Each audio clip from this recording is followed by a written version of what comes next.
Hi, everyone. Welcome to the Staff Picks Live Spring 2022 webinar. I'm Karen Boersma. I'm the publisher here at Owl Kids Books, and I'm really excited to be welcoming you all and to be hosting this event. So today, you're going to hear from Owl Kids Books staff members who are going to be presenting our new spring books and talking a little bit about their work in the publishing industry and at Owl Kids. So before we get started, I want to thank everyone who submitted questions through the registration portal in Zoom. We've selected a few that we're going to answer at the end of the webinar, and we'll also be announcing the winner of the spring book giveaway before we sign off. In the meantime, if you have any general comments during the presentations, feel free to use the chat function. We'd love to hear what you think. And now I will pass the mic to our first presenter, Ella Russell. Hello, everybody. I'm Ella Russell, and I'm the assistant editor at Owl Kids Books. I work with authors and illustrators as an editor on their books, and I also provide administrative support to the editorial team. Aside from working with amazingly talented authors and illustrators, one of my favorite parts of my job is helping to manage the submissions review process, partly just because it involves a lot of reading, and who doesn't love to just, get to read for their job, but also because discovering that spark for a great idea in a new story or a new nonfiction book is such an exciting feeling. So the first book I'll be talking about today, and the first book on our list, is the oh so adorable but board book, Busy Baby Animals by Susie Smith. This book is publishing on June 21st, 2022. In this book, you get to meet cute, funny, silly, sleepy, and very busy babies from around the animal kingdom. Susie is a mega-talented wildlife photographer who travels far and wide to photograph animals from around the world, connecting kids with nature and raising awareness about wildlife conservation. And I especially love this latest book from Susie because, do you see these, these babies? They're so cute, but also because you get to see and meet young animals playing, eating, grooving, and snoozing, just like human tots do, and also sort of like I do. And the next book that I'll be talking about is, I'm just gonna wait for here it is. The next book I'm talking about is The Tunnel, written by Sarah Howden and illustrated by Erica Rodriguez Medina. And this book is officially, well, as of Friday, 1 month old, as it came out on March 15th. In this story, something bad has happened, and a young child and mother are left alone in their house. Adults try to talk to the child about the bad thing, but they don't want to talk. They only want to run away. So alone in their room, they pick up a shovel and begin to dig deep down and out into the backyard. In the backyard, it's quiet and they're finally alone, where no one can find them. But seeing their mother through the kitchen window, they finally feel that longing for connection that's been missing. And they begin their journey back through the tunnel, up into their bedroom, and finally back into their mother's arms. So I'm not gonna lie, this book has made me cry on multiple reads, and it probably will in the future. And I think that what's so powerful about it is it's a universal message and a beautifully compassionate message about how when you're grieving or processing hard emotions, you don't actually have to understand all of them right away, and you don't need to talk about all of them right away. And I really relate to this idea that taking the time and space for yourself to process strong and difficult emotions can help to begin the healing process and finally find that sense of reconnection when you're ready to go and share it with the people that you love. And with that, I'm going to pass it on to Elisa. That was lovely. I'm Elisa Baldwin, the designer and art director. Contrary to what my 5-year-old tells everyone I do not illustrate the books I design. I do get to work with the illustrators on the visual development of the books. I source illustrators and suggest the perfect artist to complement the story. I help lead the illustrator through the process, from thumbnails to roughs to final art. And I set the text with the art and determine whether the typography will be more traditional and straight ahead or be playful and more integrated with the art. All the while, I'm carefully considering the flow of the story, that the most important parts are punctuated and that the position of the text is supporting a comfortable reading and not detracting from the story or the illustrations. I also get to design the cover, which is one of the most exciting parts of the process, but can also sometimes be a bit tedious since it can go through many rounds of concepts and title treatments before it's approved. One thing that I love about my job is that as an introvert, I get to have many one-on-one or small group conversations with people about the things I love most, kids' books. And I managed to avoid having to do very many presentations in front of larger groups. So please excuse me if I stumble just a bit. The first book I'm presenting is My Delicious Garden by Anne-Marie Faltin and illustrated by Julien Castagnier. Month by month, a young gardener describes the hard work and careful planning that goes into the different stages of her garden. From January all the way through to December, we follow along as she designs, prepares, harvests, and cooks. I love this approachable, vibrantly illustrated book because having taken up gardening in the past couple of years myself, I share in the young gardener's excitement for mapping out my garden, planning what to plant, getting my hands dirty, and then seeing the progression from newly planted seedlings to thriving plants. The month-by-month format simplifies the process into enthusiastic, bite-sized steps. It's an appealing and fun book that's sure to encourage parents and kids alike to plant their own edible gardens. The next book I'm presenting is Pink is for Everybody, a debut picture book by our very own Ella Russell and illustrated by Udiana Lugo. In this book, an adorable group of friends discover a treasure trunk full of pink costumes that brighten a gray, rainy day. The story is filled with imaginative fun as the friends playfully answer the question, who is pink for? And of course, the answer is it's for everybody, unless maybe you don't like pink. This sweet story about the simple joys of being yourself is sure to be embraced by readers of all ages and color preferences. Before I even opened this book, Udiana's irresistible characters jumped off the cover. Her illustrations really are incredible and full of joy. The magic and fun that the treasure trunk brings, it takes me back to my own childhood dress-up trunk that was full of my grandparents' old clothes. I would always claim my grandpa's outfits, which were all shades of black, white, and gray. And my pink-loving, rainbow-wearing son and daughter will insist that those are still the only colors that I wear today. Next up is the exuberant, always colorful Judy Brunzik. Thanks, Elisa. Well, I am Judy Brunzik. I'm the Director of Sales and Marketing, and most of my work here is focused on how our books get to our customers and through to the readers that we hope will love them. I spend my time looking at the books that we've acquired with an eye to how they will be perceived in the marketplace. I work with the amazing marketing team here on strategy, and then I spend a lot of time with our sales reps, our distributors, and our customers to get books into the right channels. In addition to selling our physical books, I spend a good deal of time working internationally with publishers who look to license translation and publication rights to countries around the world to bring our creators' books to as many markets as possible.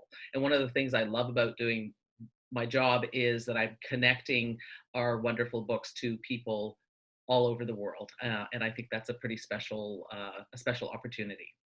The first book I'm going to talk about is called Whirl.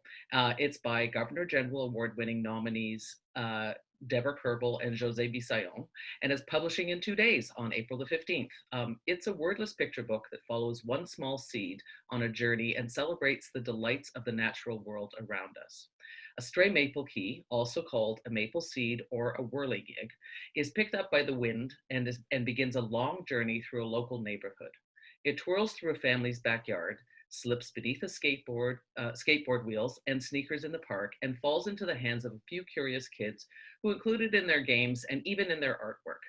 Eventually, with the help of a nosy bird, it is dropped into a forest and firmly planted in the ground under the paw of a puppy on a hike. Years later, the family that once encountered the seed on its initial journey meets it again, this time as a fully grown maple tree. The meditation on the cycle of life that this book is draws connections between humans and nature. The dynamic and detailed artwork supports visual literacy and will spark discussion about plant life cycles. And the whirligig's journey on the wind will encourage readers to venture into green spaces and observe them with care and curiosity. I love wordless picture books on so many levels. As a publishing insider, I have to admit, I see the story as the author has written it, and I get to witness the process of the illustrator's interpretation of that story, of that written text. I find the process absolutely magical and the outcomes rich with opportunity for telling a story visually, but also allowing multiple readings of a book. I know wordless picture books sometimes scare people because not sure quite how to read it. But I'd say let the pictures lead the way. Ask questions, pick one element and follow it through visually. Spend time looking at the flow of visual information. And if all that fails, just hand the book to a child and let them tell you what they see. I think it's a wonderful opportunity. My next book is Dinosaur Dance-Off, and this is a debut picture book written by Jordan Foss and illustrated by Sarah Toyerkoff that was published just about a month ago on March 15th. It is an energetic book all about dancing and building connections between generations. Darwin is a young dinosaur who loves to dance, but he can't seem to find the right crew. His parents defy his expectations by showing him some of their moves, but his mind is blown by the savvy moves his grandmother can pull off. As a little aside, I could see myself being that grandmother, and I still have some moves left in me. Darwin realizes, of course, through the story that he has all the crew he needs in his family. This book reads like a little bit of a history of dance over the past several decades, and is a wonderful way to get kids, and adults for that matter, up and moving. This book has a really great backstory too. It's a slush pile find. Yep, a book that was sent in unsolicited that we decided had publication potential. The author, Jordan, owns and runs a craft brewery in Vancouver. He had written the text as he and his wife were about to become parents. As a surprise, his wife asked a friend, Sarah, who is an architect and illustrator, to illustrate the text, and they presented it to Jordan. While the finished book we have just published is different from what was originally sent to us, we saw the energy and fun of the book and acquired it for publication. Not many self-published books can pass muster like that. I'm going to pass it over to Danielle now. Hi, everyone. My name is Danielle Labor. I am the Sales and Rights Coordinator here at Owl Kids Books. In my work, I deal mostly with Judy, as well as with Karen and our marketing team, helping to provide both sales and rights support as we work to ensure our books are getting out to customers and in front of international publishers. I am in close contact, along with Judy, with international publishers, along with our distributors, sales reps, and customers. My work often involves a lot of administrative support on both sides, involving keeping an eye on our ongoing sales and inventory, handling permissions requests, processing review requests and contracts for publishers, and so on. I also assist with coordinating both sales and rights related events and other related marketing and support material. And I think one of my favorite parts of that part of my job in particular is getting to be a part of presenting our new titles to sales reps and publishers, because I really love getting to see everyone's reactions to our incredible titles each season for the first time. So the first book I will be presenting to you today is Dig, Dance, Dive, How Birds Move to Survive by Etta Kaner and June Stube.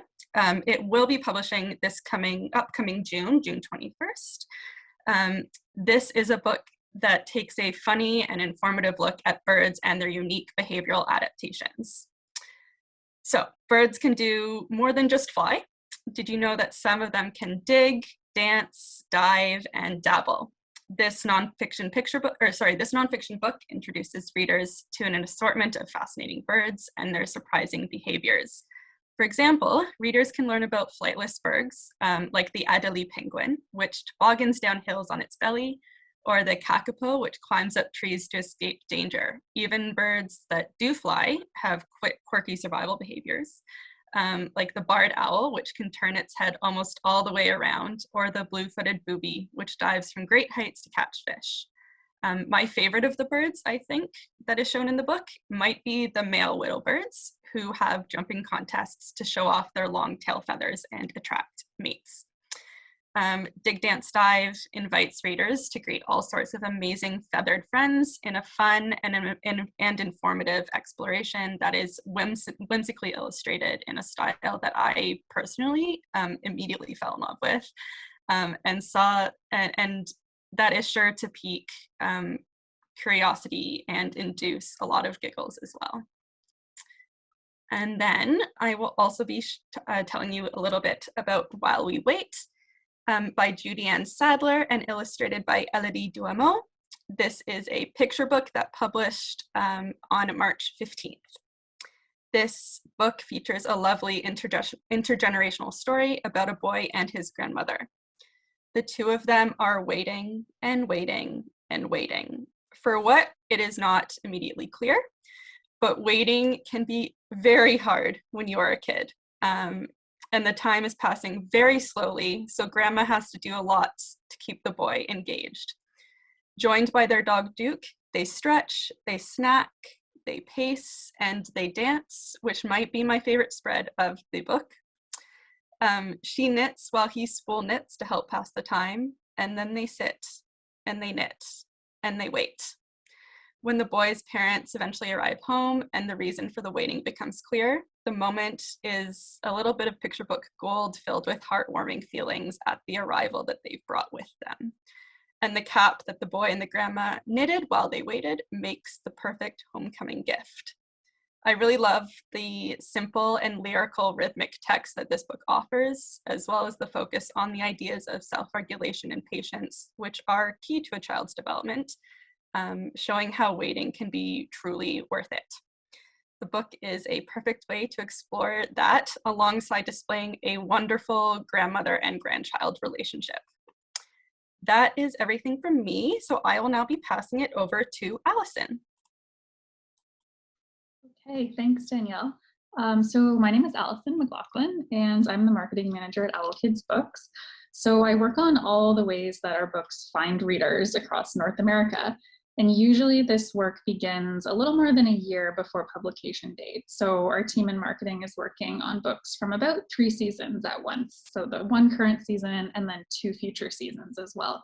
So that's about 60 authors and illustrators at once. It keeps us nice and busy. A lot of the things I work on to promote books are pretty much what you might expect, like producing catalogs, attending industry trade shows, and organizing ads. But some things might be sort of unexpected. So, for example, did you know that we assign keywords to every single book and then we feed those search terms to Amazon to help people find the books? I work on some fun stuff that you can see, like our website, which we recently revamped, setting themes for e-blasts and presenting at events. Unlike Elisa, I do have to come out of my shell and speak at these things fairly often. And then I also work on a lot of operational aspects that you can't necessarily see, but which keep the wheels turning over here, like keeping track of budgets and setting deadlines to make sure everything happens when it needs to.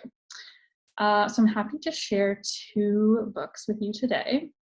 The first one is Bee and Flea in the Compost Caper. This is by Anna Humphrey, illustrated by Mike Diaz. This publishes April 15th in 2 days, and it's a chapter book for ages 6 to 9. It's the first book in a new series, and it follows Bee and Flea, who are buddies, sort of unlikely buddies, as they investigate trouble in the compost heap.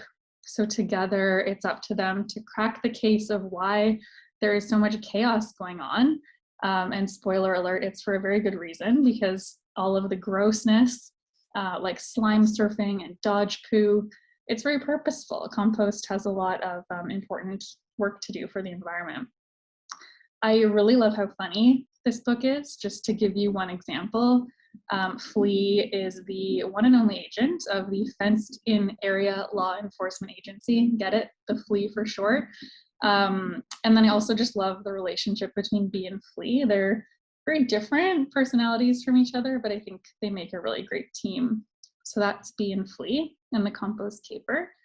Book 2 coming next spring, so something to look forward to. And then next, I will show you For the Record. This is by Monique Polak. This published March 15th, and it's a middle grade novel for ages 9 to 12. This is a bit of a more serious book about Justine, who's 12 years old, and she's coping with the recent divorce of her parents. So she and her little sister Bee go back and forth between their parents' homes. And Justine is a really good note taker, as many sort of young kids who like reading are. And she gets swept into the conflict between her parents because she's so good at recording things. And her mom convinces her to start taking note of all the ways her dad is maybe not such a good influence. So these notes can be used in a court case. Justine starts to find her own voice as she starts to realize that things might be a little more complicated and her dad isn't all bad and the truth is maybe somewhere in between. So I think this book handles the tough topic of parental alienation in a way that's really thoughtful and really intelligent, but it's also lighthearted in places. It has moments of humor and joy. And I especially love Justine's voice. I think she's smart and perceptive and funny, and above all, just very relatable, I think, for the age group. So check it out For the Record. And I'll pass it now over to Taylor. Hi, everyone. My name is Taylor Lytle-Hewlett, and I'm the publicity assistant for Our Kids Books. In my work, I focus mostly on the marketing and publicity side of things, as the job title may suggest. I work on things like review copies, media pitches, and award submissions to get our books seen and recognized and celebrated. I also work closely on projects like our seasonal frontlist catalogs and backlist catalog, as well as maintaining our metadata feeds.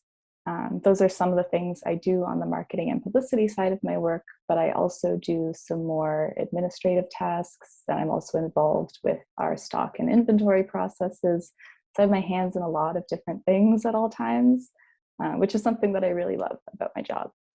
As Allison mentioned, me and the rest of the marketing team are always working on multiple seasons of books at once, both pre and post publication. But today we're here to talk about spring. So here are 2 of my picks from the spring list. First up, I'm actually lucky enough to have them both here in front of me, is Same Here, The Differences We Share. It's written by Susan Hughes and illustrated by Sophie Casson. It publishes on April 15th this week, and it's a really unique book.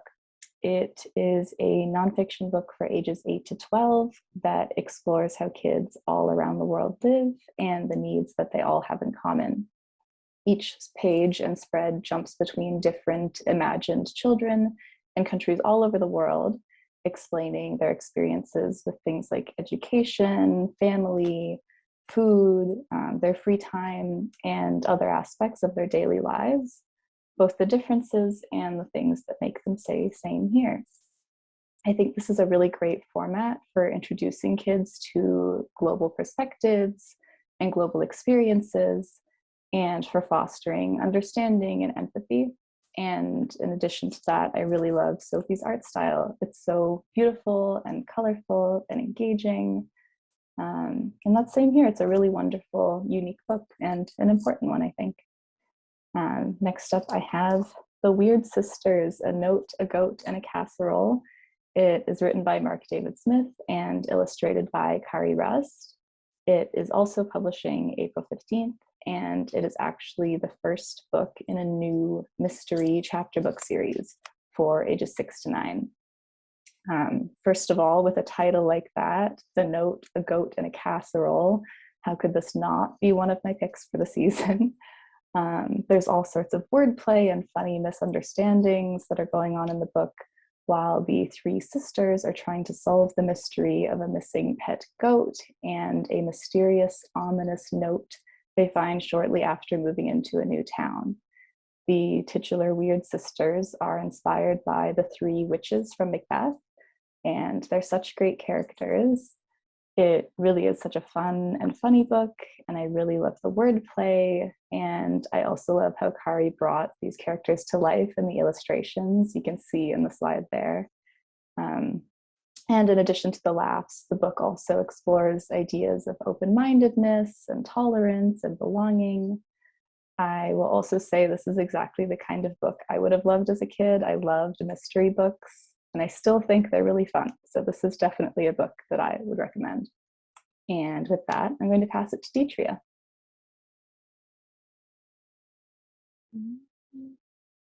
Thanks, Taylor. My name is Dietria Ruddy. I am the marketing intern here at Owl Kids Books. I'm pretty new to the company and the industry as a whole, so this role is giving me a lot of opportunity to just get practical experience and absorb all this new and fun information.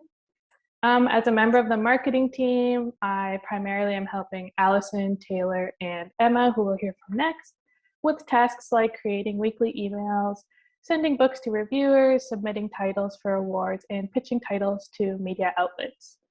Luckily, I also get exposure to what other departments are doing as well through things like creator calls, sales and rights conference meetings, and inventory meetings.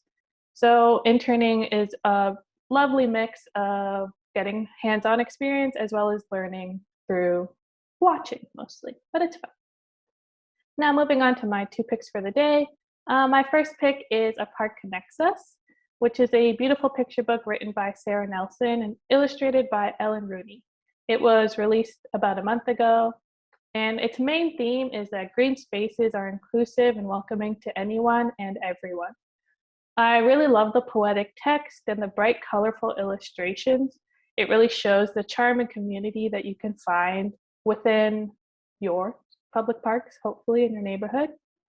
Personally, I really love walking through parks and people watching, and I know I'm not the only one who loves to do that, but everyone has their own background and lived experiences, but on this given day, you and all the other people at the park were drawn to this green space, whether it's to walk or to run, to picnic or to play. And for some reason, I always find that feeling very comforting, and this book evokes those same emotions. Kids and adults can all look closely at the illustrations, and you can see the different stories of each character since they are pretty consistent throughout the whole book, which is great. And by the end of it, you and your little ones will hopefully be encouraged to go to your own local park and engage with nature. My next book is Free, which is set to publish on April 15th. It is a playful picture book written and illustrated by Baru. The story follows the Great Bird Circus, which, first of all, I would love to go see. But this bird circus has a very important show across the border, and they need to go perform for the governor. But unfortunately, they get to the border, and the agent refuses to let the birds cross. They are demanding piles and piles of paperwork, which is expected when you're trying to take animals across the border. But the ringmaster doesn't have any of it.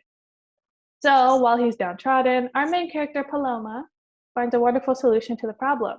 Just let the birds out of their cages and they can fly across. No need for the bureaucracy. As an adult, I think my favorite part of this book was the interaction between the border agent and the ringmaster. Very realistic.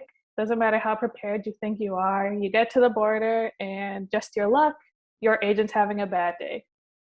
And I don't think any of us are going to be crossing the border with any birds, but right now with these pandemic times, there's going to be a whole bunch of equally frustrating conversations about vaccines and booster shots and PCR tests. So I think for the parents or any adult reading the book, that section is especially relatable. But beyond that, I find the art, which you can see, its ink style is really relaxing and easy on the eyes. And with a little bit of text, it's not too overwhelming. So I think it's a nice balance for both the adult and the kid reading it. And so with that, I will send it over to Emma.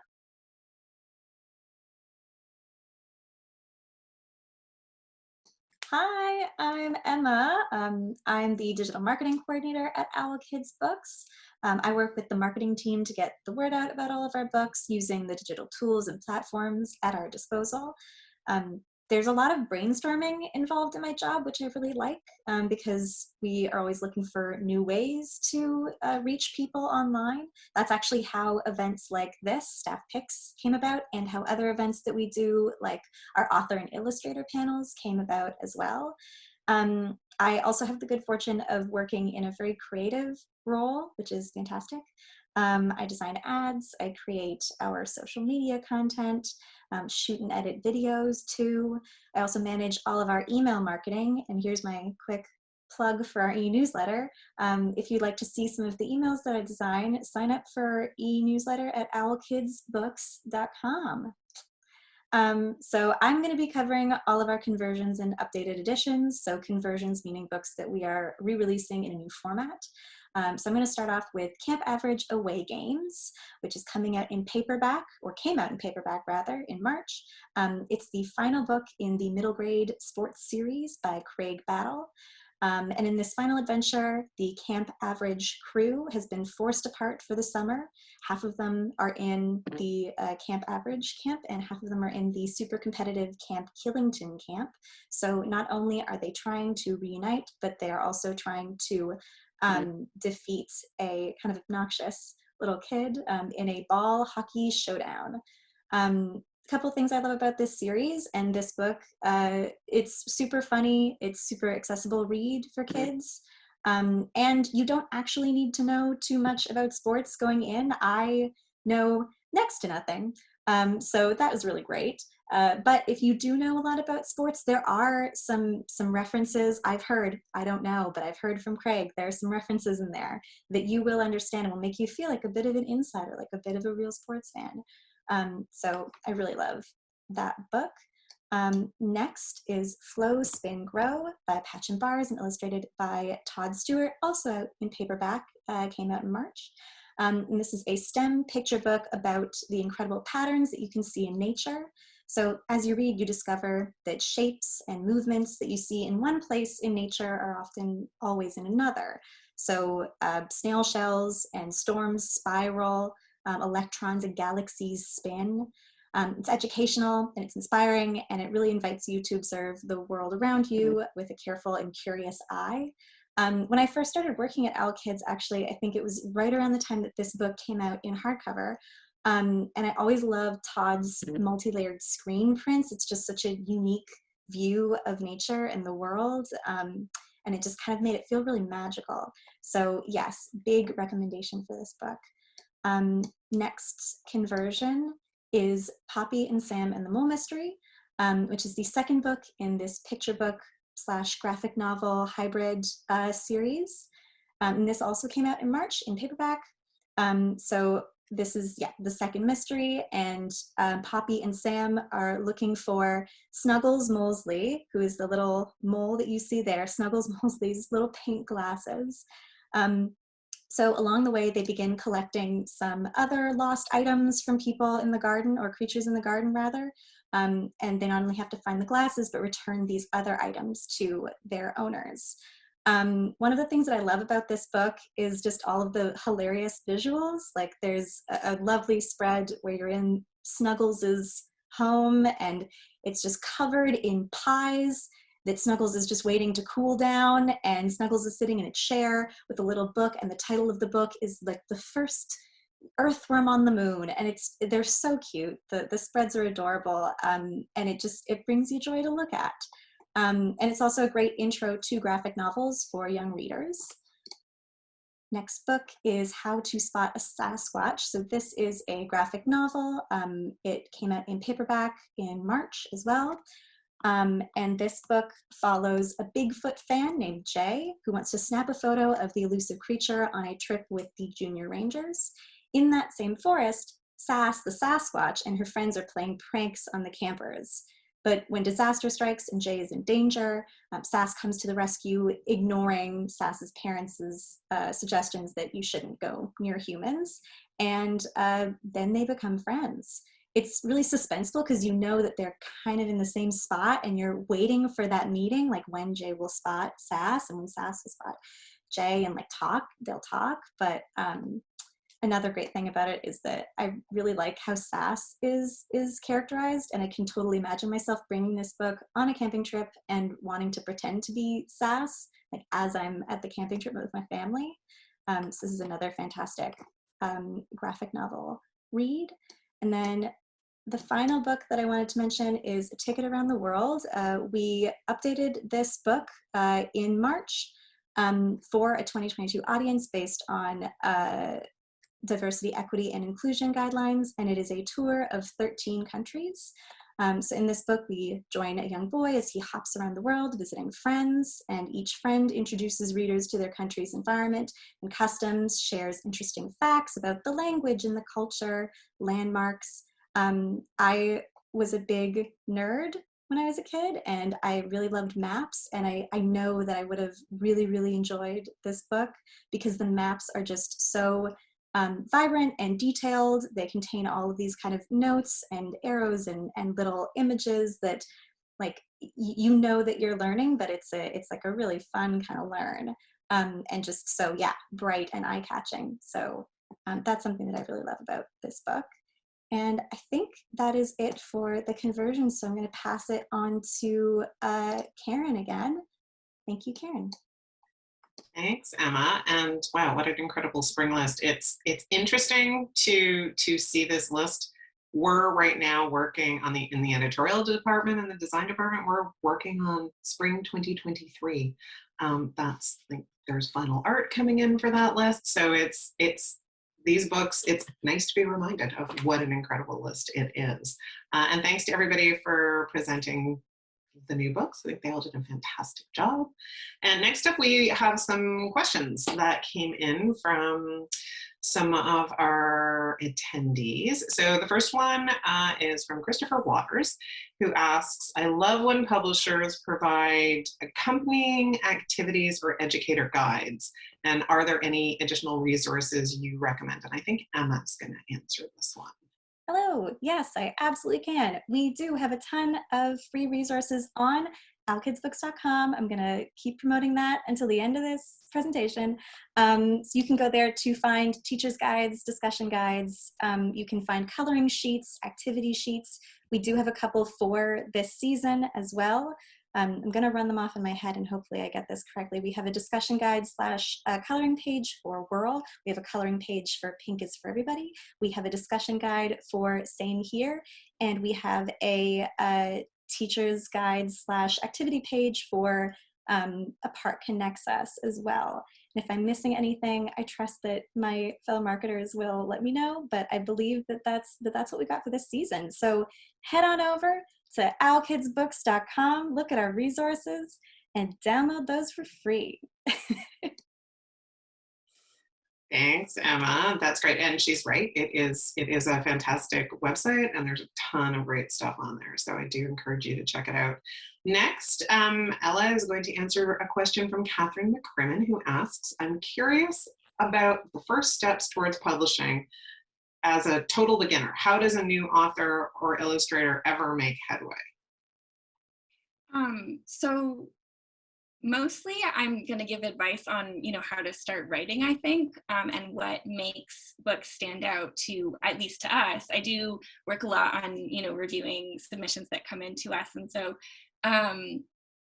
the way to actually submit, look for publishers' submission pages and submit. We do read all of our submissions. Eventually, there's so many, so it does take some time to get through them. But what my number one piece of advice always is go to the library and just read as many books as you can find in the genre that you want to write in, and just it gets you a sense of structure and pacing, how to approach a narrative, and what sort of voice you might want to use, and just what a picture book looks like. So other things that will make your submission stand out to us in, when we're actually reviewing submissions, would be, the length is really important. Check that it actually kind of matches up with, the genre that you're writing in. Because if it's too long, then that is sort of something that will stand out. And, things like if if it doesn't need to rhyme, then don't make it rhyme. I think that the cover letter really does count. I love, reading the cover letter, especially when it gives you a sense of who the author is and whether or not they, or sort of why it is they found it important to write the story that they're writing or write the nonfiction content that they're writing. So add that in there and include sort of what you think is important about the book. And with that, I'll pass it back to Karen. Thanks, Ella. I would add one more thing, which is every publisher has kind of a look and feel to their list. So make sure before you submit to any of us, any publishers, that you do spend some time looking at the books that publisher publishes, because just because you may have a great story, you may have a great proposal, but if it's not a good fit for our list, it might well be a good fit for another publisher's. So, yes. Sorry, I'm gonna interrupt. Absolutely. That made me think of one more thing that I think is really important is if you have a great idea, look at other books and do some research and make sure that idea isn't already out there. And, maybe that book does already exist, but you might have a fresh angle or something that will make it work. But sort of work through that before you send it out, because sometimes that's the only reason that it won't work. And it might be like a beautiful idea. Yeah, no, that's a really good point. Thanks, Ella. And then next, Allison is going to answer a question from Carol Lee Marshall, who asks, what are the current hot topics in kids literature? Okay, so I really appreciate this question because the hot topics are always changing. And I think this question really recognizes that the books we publish today are very different in many ways from the books we might have read as kids.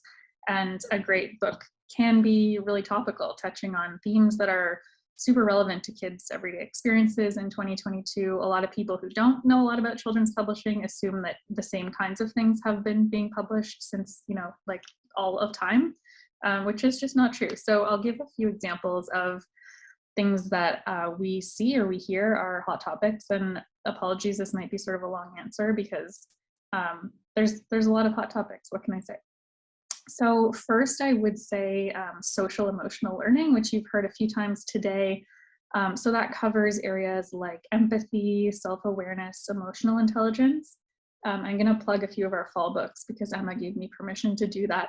So we have one coming this fall called How to Party Like a Snail, which is a super funny story about what it's like to socialize as an introverted creature, which is so relatable, I think, to kids and to many people coming out of the pandemic and trying to regain your social self in the real world.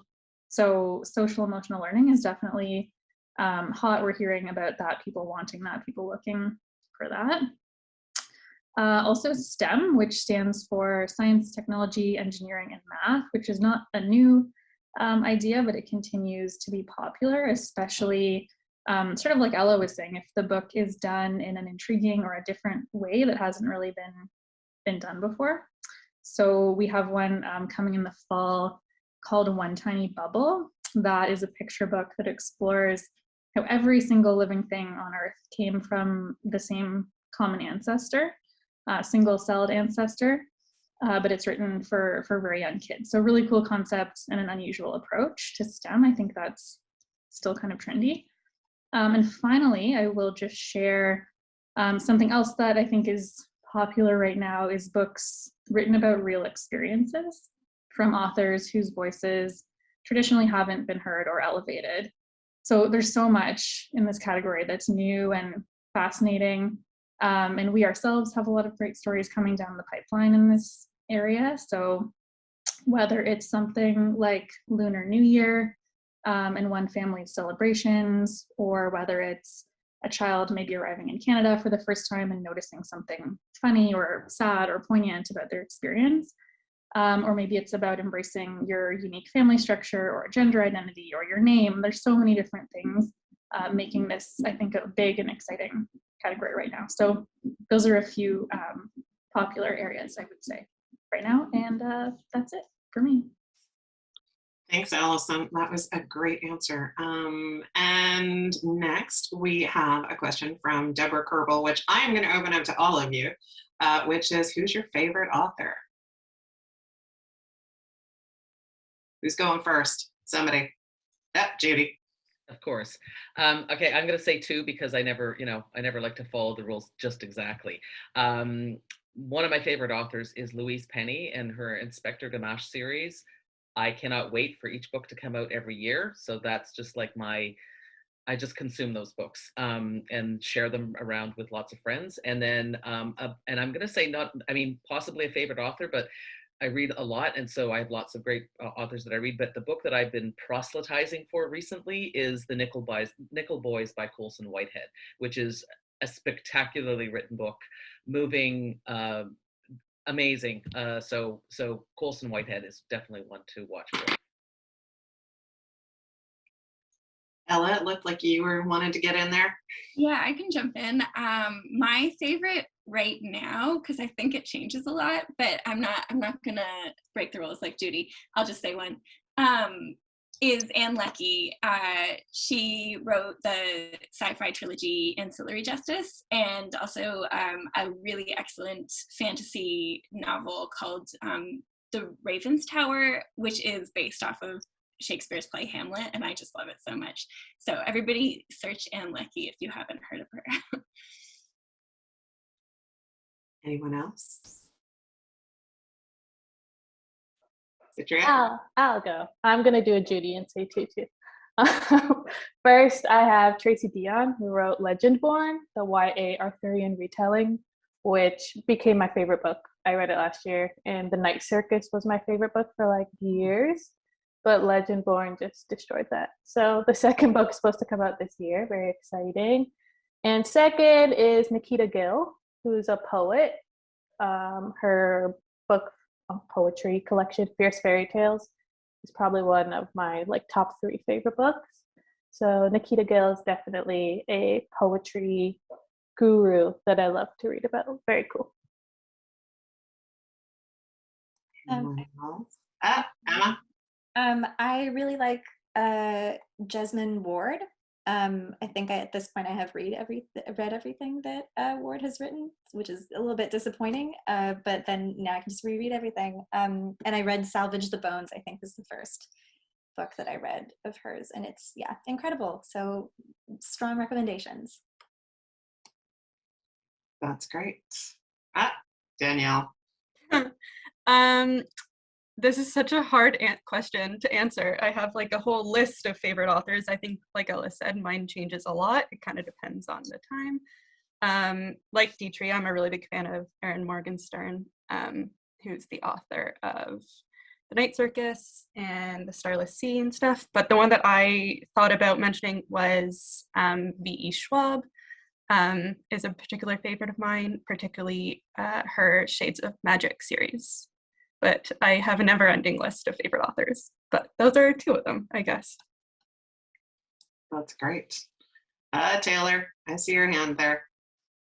First, I need to second what Danielle said. This is a really hard question. And yeah, I feel like it changes all the time. But right now, I would probably say Maggie Nelson, just because I read her book Jane, I think last week, and I finished it in one afternoon. It was so good. And she also wrote a book called Bluets. It's really good, and lots of other good books. But yeah, that's it for me right now. All right. Anyone else? If not, we will move along. I'll say. Oh, Lisa, excellent.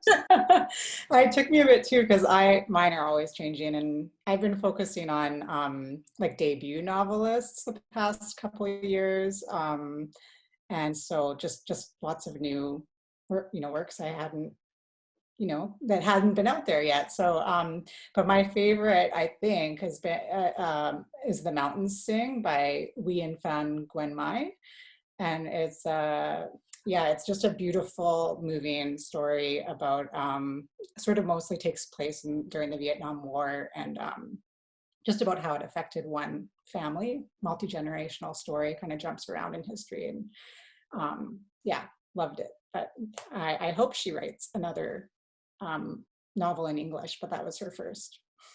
Amazing, thank you. I made a lot of notes. I think everybody probably has. That's one of the best things about sharing lists like this. There was one more question that came in through the chat. Susan Hughes asked, what are the biggest challenges for all of you working in publishing? I'm going to answer for everybody and just say too much to do and not enough time to do it. Anybody wanna quibble with that? So that is pretty much always the biggest challenge in publishing. But you know, it's offset by the fact that we work in an industry that we love, doing work that we really enjoy, and there's like a nice balance of creativity and business stuff, and it's fun, and we get to work with great people, not just this team here, but also our authors and our illustrators and all the teachers and librarians who champion our books and the booksellers. And you know, it's a pretty great industry to work in. So thanks for that question, Susan. It's, for one thing, it gives me a chance to do a little shout out to these people here who are, I always say that the reason I love my job is because I work with amazing people. And I think that that's generally true of most of us in publishing. All right, I think we will wrap things up. Thank you for all those great questions, everyone. And before we go, I want to congratulate Patricia Felton, who is the winner of our book giveaway. I don't think Patricia's on the call right now, but we will be contacting Patricia by email with all the information on how to claim her prize. And heads up that, yes, somebody asked the question of whether the books are available on NetGalley. They are available on both NetGalley and Edelweiss. So if you would like to read or review any of today's books, you can access digital review copies there. And just to, I know Emma won't be happy unless I say, and for the latest news from Owl Kids Books, please sign up for our weekly e-newsletter through owlkidsbooks.com. It is a really great newsletter, I have to say. It's every week there's a different theme, and we feature both new books and our backlist because we have so many great books from previous seasons. So we want to make sure that we, you know, showcase those as well. And that concludes our Staff Picks Live Spring 2022 webinar. Thank you all for joining us. Thank you, Emma, for organizing us all. And we will see you maybe in the fall. And in the meantime, have a great day. What?